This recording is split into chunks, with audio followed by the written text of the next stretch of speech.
So একটা ভোজ চলতেছে। আজকের ভোজে কি কি আছে দেখেন। এই যে ঝুড়া মাংস, গরুর ঝুড়া মাংস, এটা 3 দিন আগে রান্না করা হয়েছে। 3 দিনে পাকাইতে পাকাইতে এই অবস্থা হয়েছে, এবং যদি থাকে আরও কয়েকদিন পাকানো হবে, এইভাবেই খাওয়া হবে। এটা হচ্ছে গরুর ঝুড়া মাংস। এটা কিন্তু খাইতে খুবই মজা। আর আমার সব নরম হয়ে গেছে পাকাইতে পাকাইতে। সেটার সঙ্গে আছে রুটি,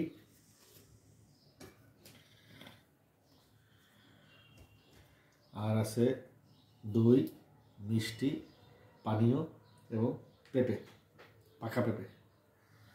তো এটাই হচ্ছে শ্বশুরবাড়ির মজা। আজকে সকাল সকাল শ্বশুরবাড়িতে নাস্তা করা হচ্ছে। এটা হচ্ছে নাস্তার আইটেম। এবং এরপরে আগামীকাল সকালে একটা স্পেশাল আইটেম আছে। তো আজকে শুরু করি, চলেন। বিসমিল্লাহ।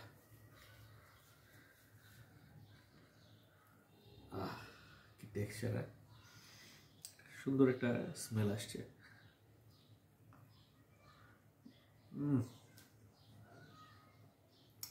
লাজবাব।